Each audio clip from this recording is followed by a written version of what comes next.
आनंद एक कॉलेज में छात्र था। उसने एक डीलर के शोरूम में एक सुंदर स्पोर्ट्स कार देखी थी और वो लंबे समय से अपने लिए एक ऐसी ही कार चाहता था। आनंद जानता था कि उसके माता पिता इसे खरीदने के लिए सक्षम हैं, इसलिए उसने उन्हें बताया कि उसे ये कार अपने ग्रेजुएशन कंप्लीट होने पर गिफ्ट के रूप में देखते ही देखते वो दिन भी आ गया और पिता ने जेम्स को अपने निजी कार्यालय में बुलाया। उन्होंने उससे कहा कि मुझे तुम्हारे जैसे अच्छे बेटे पर बहुत गर्व है। उन्होंने उसे बताया कि वह उससे कितना प्यार करता है और उसे एक प्यारा रैपर से लिपटा हुआ उपहार दिया। आनंद इस छोटे से गिफ्ट के डब्बे को देख निराश महसूस करने लगा, लेकिन वह जानने के लिए उत्सुक था कि ऐसा क्या था उस बॉक्स में। इसलिए उसने बॉक्स तुरंत खोला और उसमें एक लाल कपड़े से लिपटी भगवद गीता देखी। आप इतने अमीर हैं और मुझे केवल एक गीता दे रहे हैं। काफ़ी गुस्से में अपने पिता पर वो चिल्लाया और अपनी नाराज़गी और गुस्से में के वश में आकर अनबनाने का आओ न देखा न ताओ देखा तुरंत घर छोड़ दिया। काफ़ी साल बीत गए। आनंद अब एक सफल व्यवसायी बन गया था। वह अपने जीवन में खुश था। उसकी शादी हो चुकी थी और उसके 2 बच्चे थे।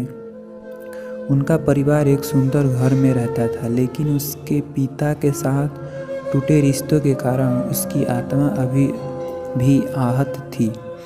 आनंद अपने पिता का घर छोड़ने के बाद कभी उनसे नहीं मिला था। आनंद को उस दिन के बाद अपने पिता को न मिलने का पछतावा हमेशा रहने वाला था, क्योंकि एक दिन उस एक पत्र मिला जिसमें उसके पिता के निधन की खबर थी और साथ ही ये बताया गया था कि उन्होंने अपने जीवन भर की पूंजी वसीयतनामा के अनुसार आनंद के नाम कर गए थे। अपने पिता की सारी संपत्ति विरासत में मिली। जब आनंद अपने पिता के घर पहुंचा और कुछ महत्वपूर्ण कागज़ की तलाश करने लगा और गलती से उसे वहीं भागवत गीता का उपहार लिपटा हुआ मिला, जिसे देख उसे फिर उसी उदासी का एहसास हुआ। उस गीता को उसने अच्छे से देखा तो उस पर अपने पिता की हैंडराइटिंग में कुछ लिखा पाया। उस पर लिखा था, मैं खुद को बेचकर भी हर सपना पूरा करूँगा, तेरा बस तू सपने जरा बड़े देखना। ये बोल रहा बाप नहीं,